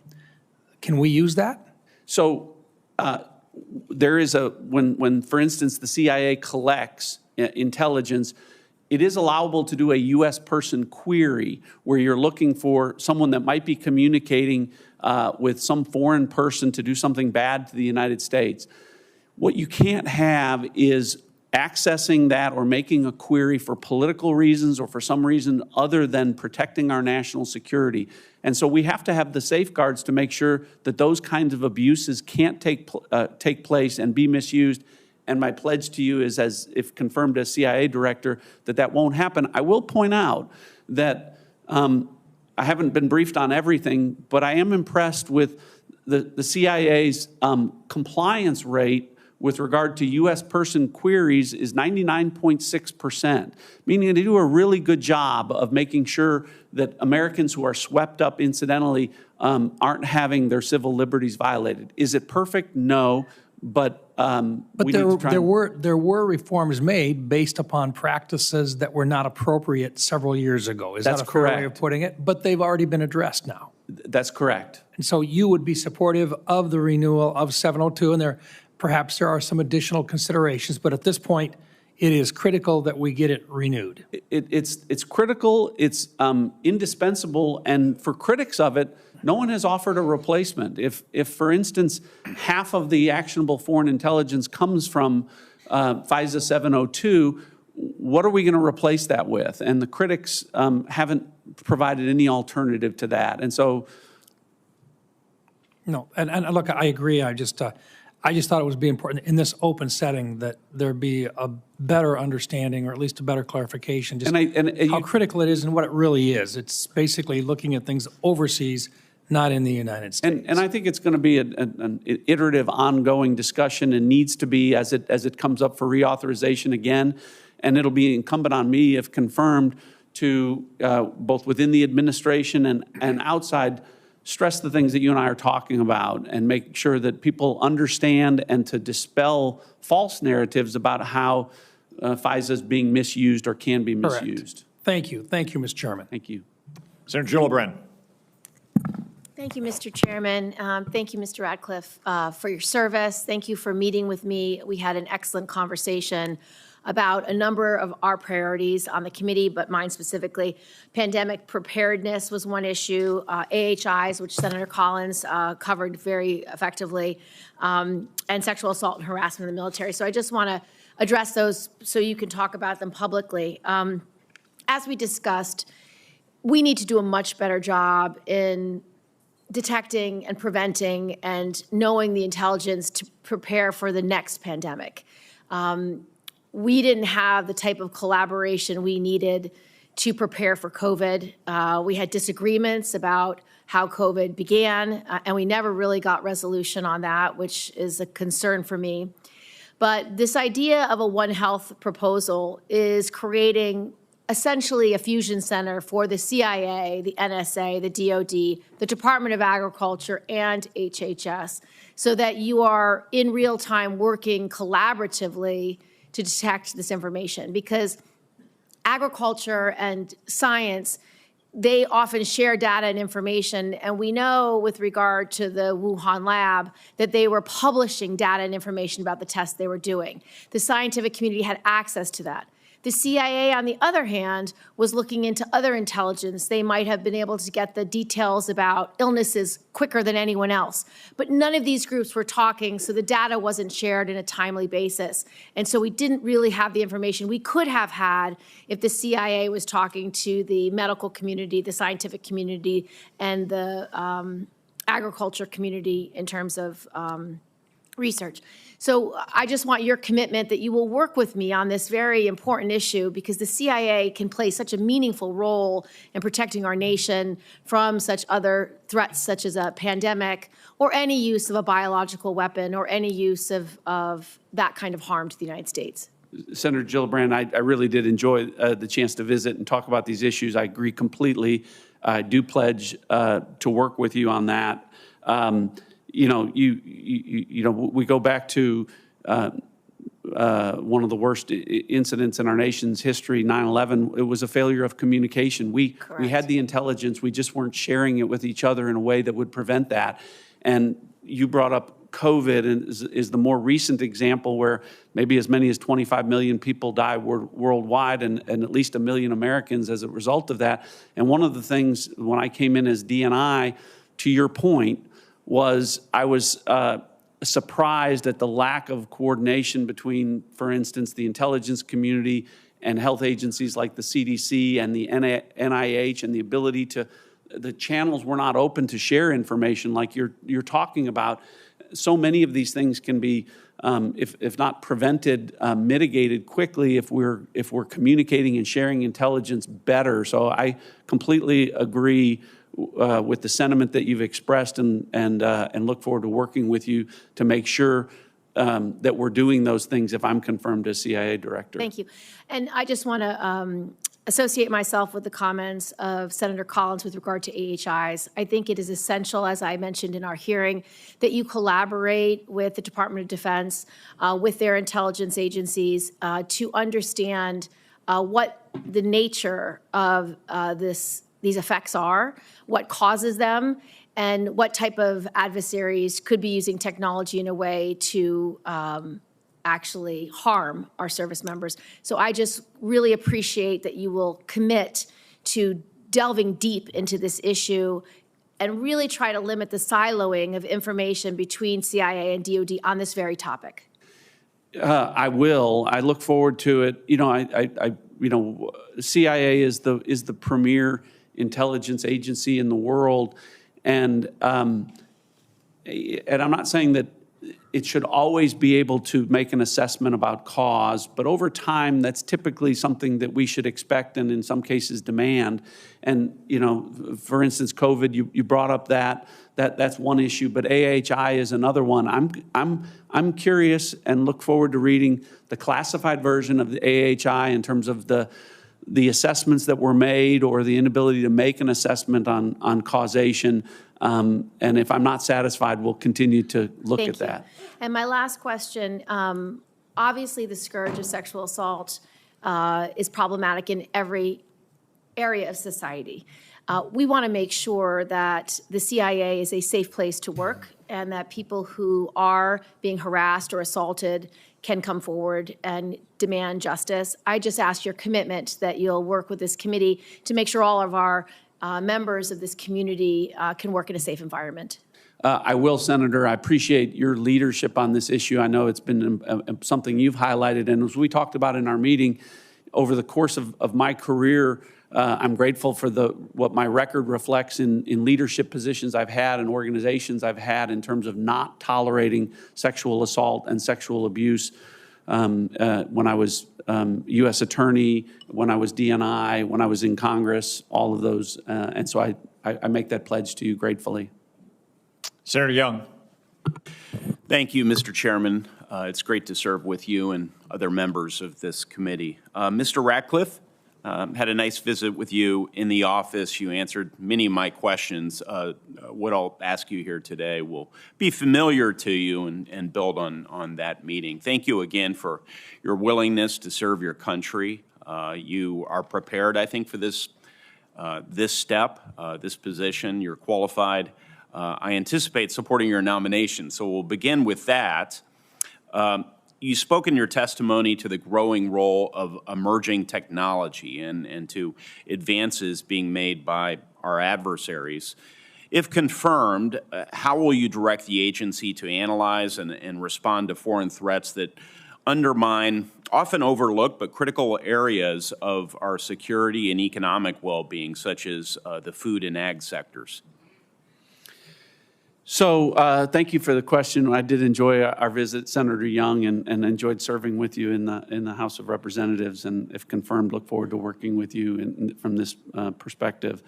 We were just talking. I was talking with Senator Gillibrand about COVID-19, the origins of that, and the things that the intelligence community needs to do to be better.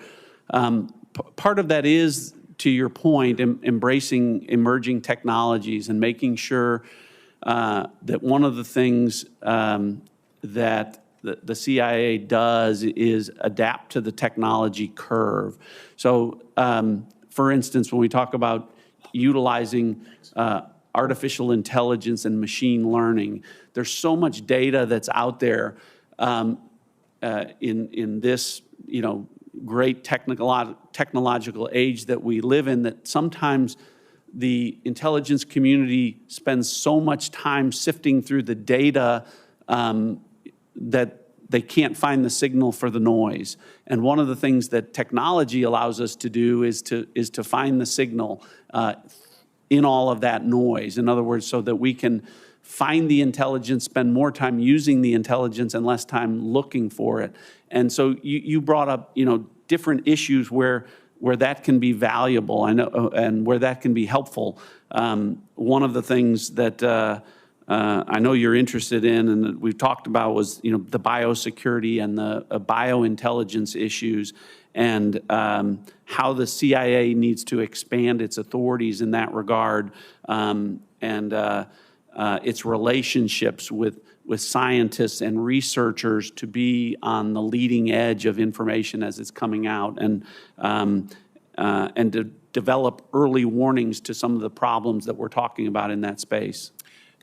Well, I'm encouraged that you are thinking critically about this topic, and it's clear to me you are. You should know, as you're likely aware, but all others who are watching this should know, that there has been commissioned by Congress a National Security Commission on Emerging Biotechnology. And that commission is charged with looking at the national security implications of our current biotech leadership, but also making recommendations to make sure that the United States can stay ahead of our adversaries, in particular China. And so we'll produce those recommendations in the spring time frame. I'm chairman of that commission currently, and some of those will implicate very directly our intelligence community. And so I would just ask that you and your staff review that report when it's published and work with this committee and others on some of its recommendations. So do you commit yourself, without having seen the report, but to be attentive to its recommendations and findings? I absolutely do, and I appreciate your leadership on that issue. And as we talked about, and we'll talk about more, I look forward to supporting and collaborating your efforts in that regard. Thank you. Time is winding down, and I'm the new guy, but one other quick question here. Would you like to volunteer any particular approaches that you might want to lead the agency in to delay or degrade the threats posed by foreign nations using emerging technologies like AI or biotech? I think we can talk about some of those things in the classified session, Senator. I think that what I would say in this setting is that when it comes to technology, we have so much concern about China and Russia and our adversaries and what they're doing and how we need to counter them. I have absolute confidence that we can and will. You know, there's only one country in the world that can parallel park a 200-foot rocket booster. The Chinese can't do it. The Russians can't do it. We do it, and we do it in part because of the great collaboration we have and can have and need to deepen between the private sector, where there's so much innovation and ingenuity in the space of emerging technologies. And I'm committed as CIA director, if allowed, to expanding upon that. Thank you. Chairman. Senator Ossoff. Thank you, Mr. Chairman, and Mr. Ratcliffe, congratulations on your nomination. Thank you for your service to the country. Congratulations also to your family. I enjoyed our engagement a few weeks ago. It was a useful opportunity for me to learn more about your views and your plans for CIA. I want to begin with a matter that impacts Georgia. On Election Day 2024, there were a series of bomb threats issued against polling places in DeKalb County, Georgia, principally. Predominantly black, predominantly Democratic-leaning precincts that disrupted election operations and the ability of folks to vote in the afternoon on Election Day. Our state election officials attributed those threats to Russian actors. What assurance can you give my constituents in Georgia that CIA will sustain collection to identify threats to voting rights and election administration in the United States? So thank you, Senator, for the question. I enjoyed our visit as well. I can give every assurance. As you know, the CIA doesn't have domestic authorities. When we talk about election security issues, the FBI and DHS are the agencies that provide that protection. Where the CIA plays a role is if we have bad actors who want to influence or impact our elections, as you've related in this case. I haven't seen that specific intelligence, but that for instance, Russian actors were behind those threats. Those are the kinds of things that the CIA not only should do, but must do, and frankly do better in terms of collecting intelligence on how our adversaries intend, whether it's through physical means or through a cyber means of disrupting or influencing elections. And the CIA's role should be to identify those threats over there before they come over here. Thank you for that commitment to sustain that collection. I appreciate it. I want to give you the opportunity to provide some clarifying information about events that have attracted some scrutiny in September of 2020 when you sent a letter to the chairman of the Senate Judiciary Committee which declassified certain intelligence about Russian analytic products that have been collected by the intelligence community and which pertain to events 4 years past during the 2016 election and the controversy over alleged links between the Trump campaign and the Russian government. My purpose is not to interrogate, to relitigate that ancient history from 2016, but to understand why you chose to send that letter to the Senate Judiciary Committee declassifying intelligence on that day, September 29th. You will no doubt recall that that was the same day as the presidential debate, yes?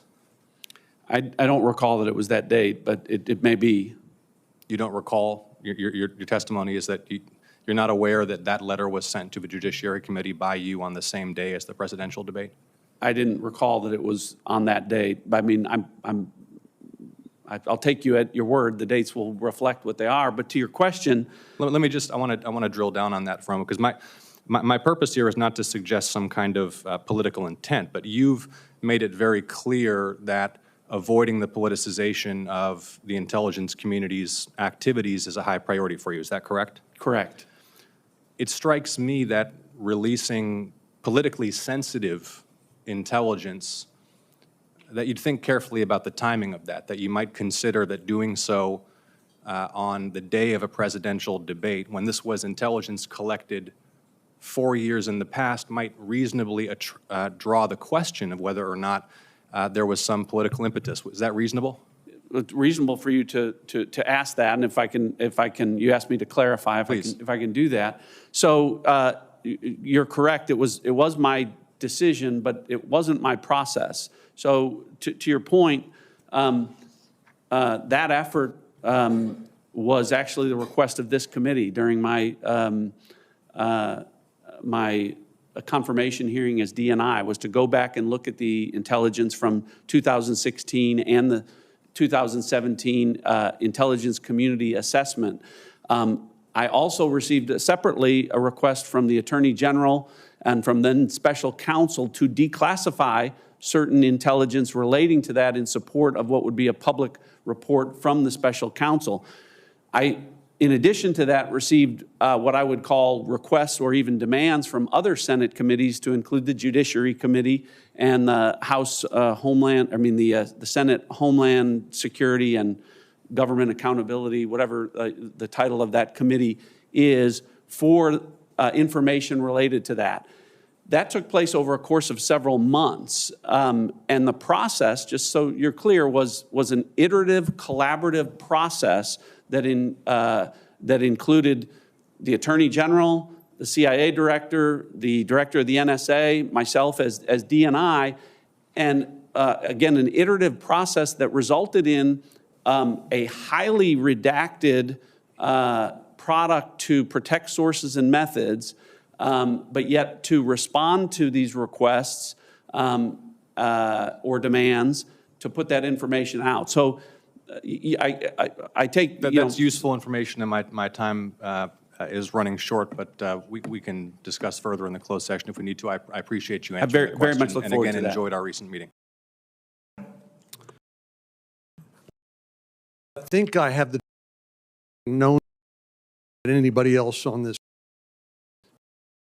When you were mayor of Heath, how many people live in Heath, Texas? Around 7,000. Okay. You still live there with your wife and I do. family? It's a great community. It is. I say hi to all the heathens out there. Absolutely. So I have every confidence that you will do an outstanding job as the next director of the CIA, and I say that advisedly because, as I said, I've known you for a long time and watched your career from the private sector to a U.S. attorney, acting U.S. attorney for a while, to member of Congress, and I had the privilege of introducing you to the committee at your previous confirmation hearing as Director of National Intelligence. So I don't really have any doubt about your qualifications. I do want to talk about a couple of subjects, and one is I know people have heard the discussion of FISA and Section 702, and I appreciate the clarity with which you have explained how essential this tool is. Part of the problem with people don't trust actually implementing that tool because they've seen the abuses by members of the IC, including the FBI, particularly dating back during President Trump's administration. So they figure, well, everybody must misuse these tools. But I thought you had a great analogy when we discussed this on the phone. You said, well, you probably have a bunch of steak knives in your kitchen, and they can be used for a useful and beneficial purpose, but they could also be used. And I think that was a pretty good analogy. But I want to ask you about one of the, quote, fixes that some people have suggested to the current state of the law, and that is to require a warrant to query lawfully collected FISA information. You have properly identified the fact that this is directed at people overseas, foreigners overseas, not Americans. But you're a former U.S. attorney and a pretty good lawyer, and you understand what probable cause requires. To be able to establish probable cause in front of a judge, you need to have evidence. And if all you have is a FISA query of a foreign target that happens to mention an American citizen or a U.S. person, is there any way for you to go to court and establish the requirements of a warrant or probable cause in order to query that data? Well, Senator, you know the answer to that better than I do because you're a better lawyer and we're an attorney general.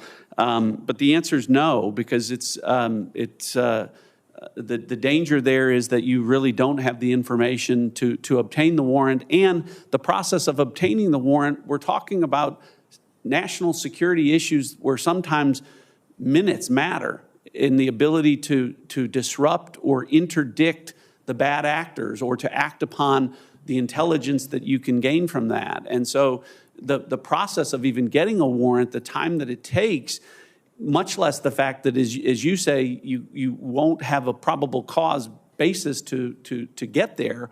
Well, I think there's a lot of misunderstanding and misinformation about how FISA works. And admittedly, I have to go back periodically and refresh my own memory because it does get to be fairly convoluted sometimes.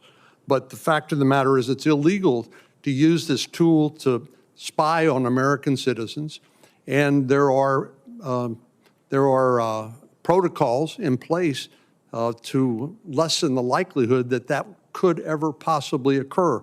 But again, I think basically what's happened is there's been a lack of trust in the people who had access to those tools in the recent past, and I hope you will help restore that trust. I also think you're going to need to share your experience and your wisdom with the nominees for FBI and National Director of National Security, because we've had these conversations as well, and I think there's some confusion about whether a warrant should be required or not. I think you're absolutely right, and that is, I think, is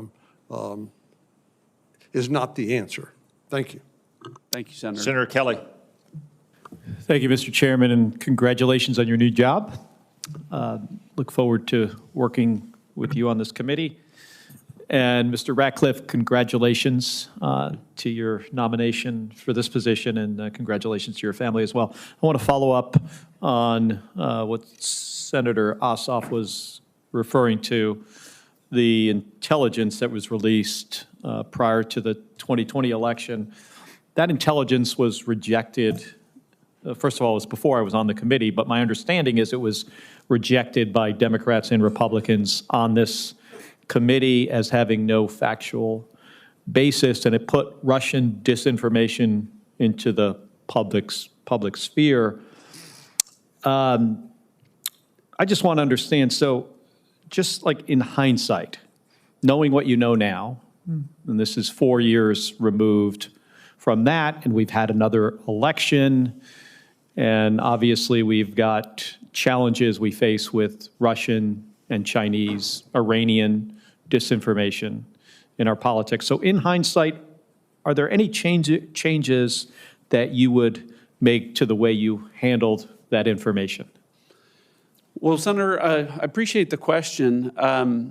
You know, I certainly, looking back, having an opportunity to change certain things might do that. I don't know in this case. For instance, Senator Ossoff raised the point that the declassification occurred on the day of a presidential election. I don't recall that. Obviously, that's when it did, but I think he said debate. Yeah. Debate. I'm sorry. Yeah, debate. You know, I wasn't aware of that. I certainly don't think I did everything perfectly in terms of making decisions about every issue that relates to.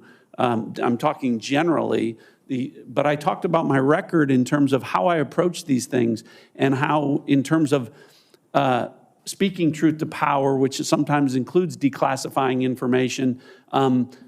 Most of the things that I've done, Senator, aged very well, and you know, and I think others will continue to. For instance, on COVID origins, you know, I think that ultimately, I believe that there will be an assessment that is consistent with the position that I've taken.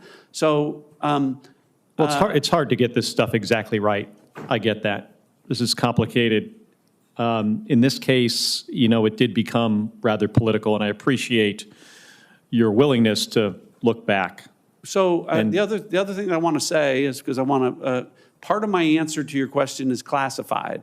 And I look forward in the classified session to talking about one of the things this committee asked me to do that did influence my decision was to look at the 2017 Intelligence Community Assessment. And in not only looking at that, what I did, so to be clear, was I requested a briefing from the CIA, from some members of the team that were involved in that. And I'm not sure that information or that intelligence has been shared with this committee. So I look forward to. Yeah, let's follow up on that. I've got a few more things I want to cover here, and I've got about 90 seconds left here. In your written response to the committee, you indicated, this is a different topic, you agreed with the Trump administration's 2018 assessment that the Assad regime used chemical weapons, including in Duma, killing hundreds, injuring hundreds more. The U.S. intelligence community had a similar assessment that these weapons were used. If you're serving, or when you're serving as the director and the DNI asks you to explore evidence that the Duma or other attacks were staged, or that analysis indicating the use of chemical weapons is incorrect, or there's some kind of similar situation, what would you do? Well, look at the intelligence. So you're right. I did include that. That was based upon the intelligence that I was able to review during my time as DNI. And I think the intelligence was clear. I think the assessments were, I forget if they were with high confidence, but I believe that they were. What I haven't seen is any intelligence in the last 4 years that I wouldn't have had access to. So I would look at that. But I'd be surprised if there is intelligence that would change my initial assessment, but I'll certainly go back and look at that. And can I just very briefly have just a few more seconds here? I just want to get your commitment to work with me, focusing on transnational criminal organizations on the other side of the border. It's a big problem. It affects my state in a big way. And my state, and I absolutely make that pledge and look forward to working with you to address that threat. All right, thank you. Senator Moran. Chairman, thank you. Mr. Ratcliffe, I enjoyed and appreciated our conversation in the office. I particularly appreciated the indication of your transparency with this committee, your forthrightness, telling us the truth. It's been difficult from time to time to know what the true story is, and there are opinions about truth, but we ought to be trying to find the truth. I want to ask you about statements that you've made. I agree with you that China is the greatest threat facing our country. I rate Russia as our second gravest threat and believe it's the most acute threat today. Will you describe the scope of the threat as you see it and the importance of countering the Kremlin? The question, the threat from Russia? Threat from Russia. So you indicate China is the first greatest threat. Absolutely. So Russia is very clearly an adversary of the United States. The threat, of course, is a country with a very large nuclear stockpile. The thing that separates the threat from Russia from China, in my mind, and why I put them, even though we include them in the great power competition, is that the United States is the largest economy in the world. China's the second largest. Russia has an economy that's roughly the same size as my home state of Texas. So what that means is that the Russians have to decide where they're going to compete with the United States. And so they've chosen areas like hypersonics and other areas, but that comes at a cost. And I think we saw some of the cost in terms of their troop readiness as they engaged in their aggression against Ukraine. So a dangerous, lethal adversary who, in many respects, is because of the limitations that I've talked about, has focused on areas where there are great equalizers, and one of those is cybersecurity. So countries that can't compete with the United States in terms of kinetic firepower across the board, which can do so through cyber means. In other words, and we see that with Iran and North Korea and other countries who can't compete with us kinetically, focus on cyber means to cause us harm. Russia certainly falls into that category as well in terms of where a lot of their focus is, and my assessment of them in terms of the malign activities that they take against the U.S. Certainly, invasion of another country has significantly complicated the security of our allies and perhaps the United States. Let me point out that you're the first Texan I have ever met that belittled the state of Texas. In your answers to the committee's questionnaire, you state regarding Russia that you believe, I'm quoting you, believe that we cannot let our adversarial relationship boil over into unintended wars. And you go on to say, I will advise the president when there are opportunities to work toward mutually beneficial outcomes with Russia. You did not make a similar commitment for China, Iran, or North Korea. What's the difference? I don't recall the context of the question why there would be a difference. For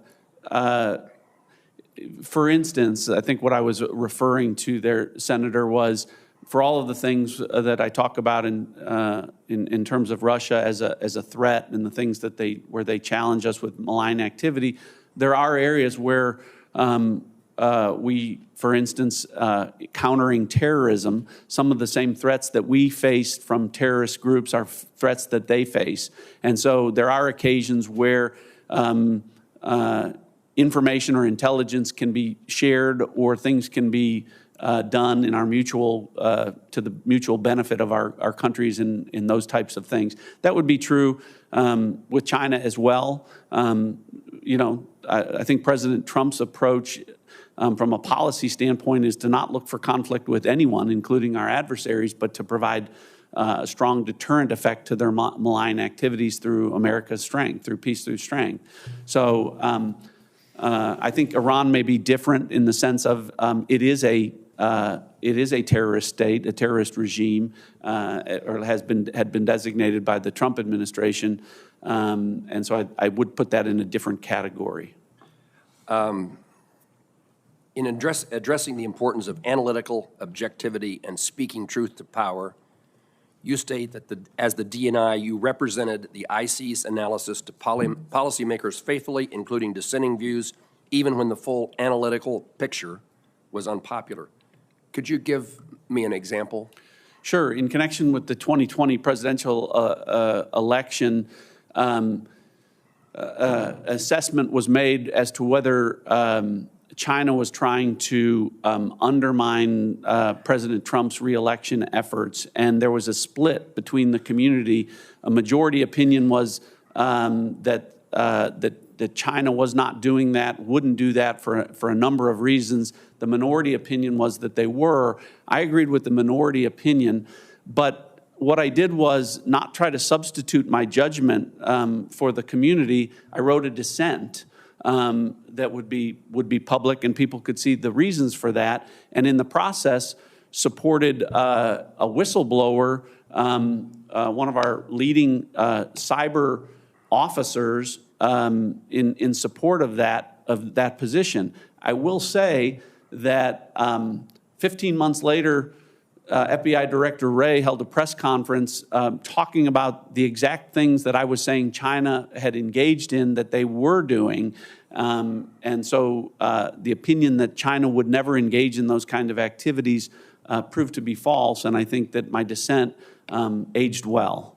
Not only did you speak out against the majority, but you turned out to be right. Thank you. Senator Heinrich.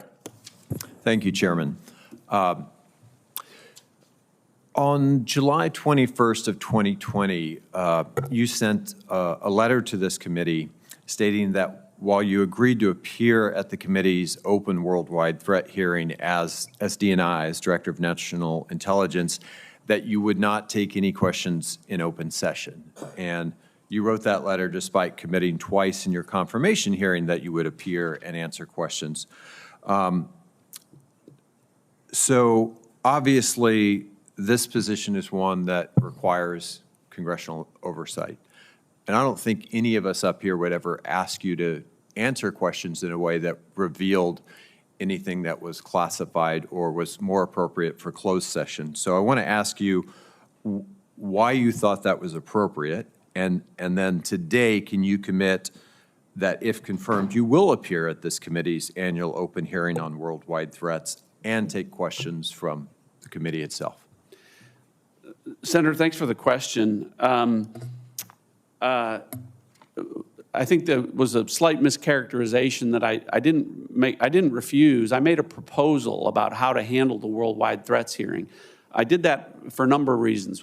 First of all, I did it at that time as DNI, which, as you know, the DNI speaks for the entire intelligence community.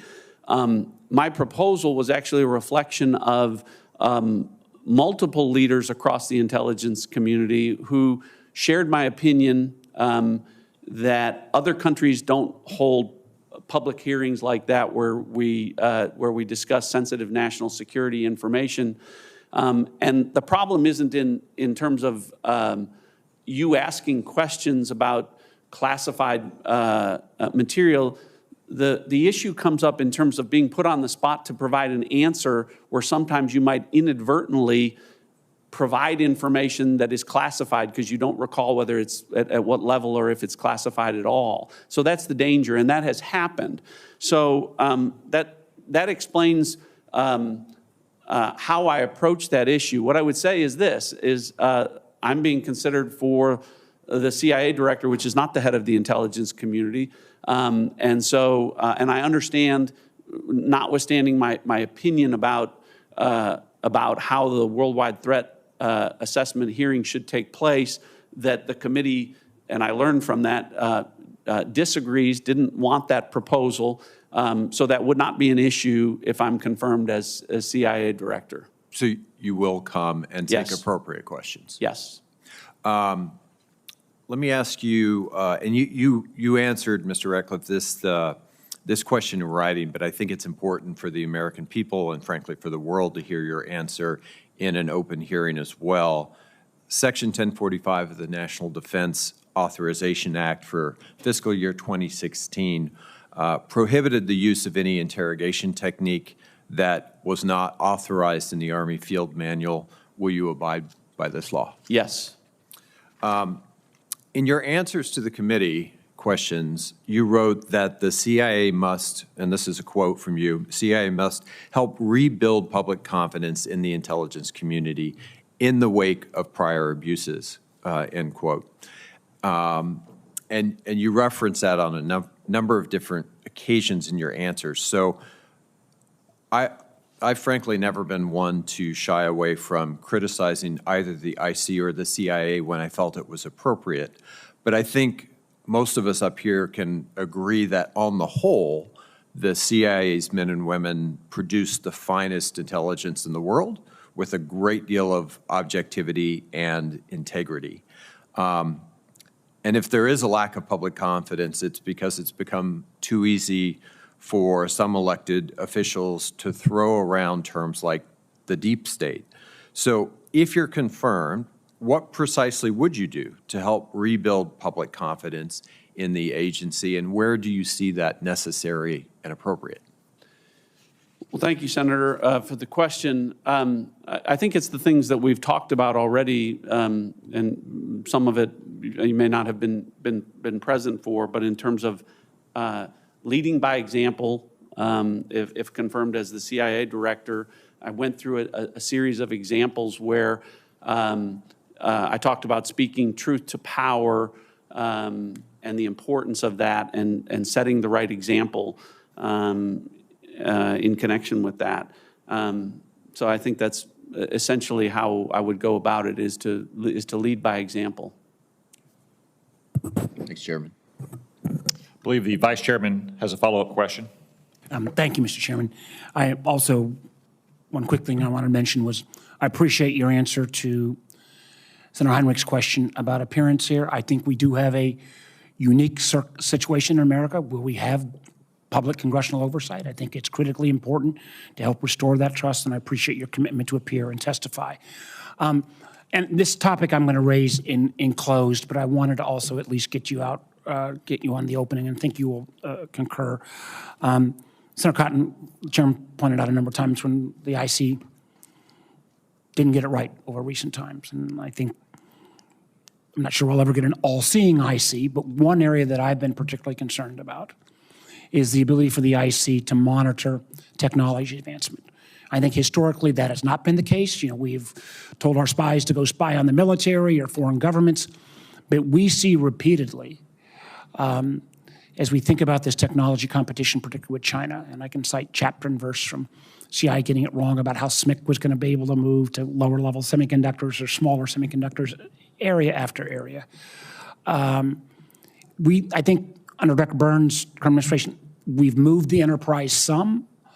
I think we've still got a lot more to do, but I did want you in this public setting to weigh in on your thoughts on how it is absolutely critical that the CIA is able to not only look at our adversaries in terms of government and military presence, but clearly in this technology competition, and how we have to up our game in terms of collection. Yeah, agree 100% completely. You talked about it, Senator, earlier in terms of, military threats are one thing, but,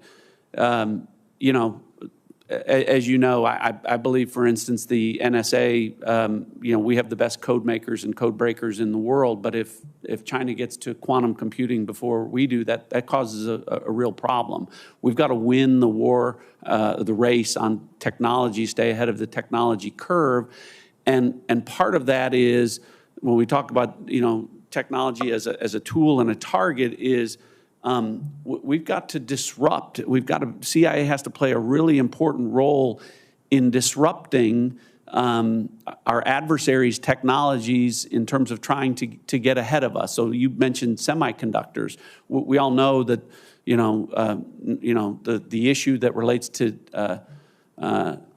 Taiwan, and that 95% of advanced semiconductors are there, and we're trying to address those supply chain issues.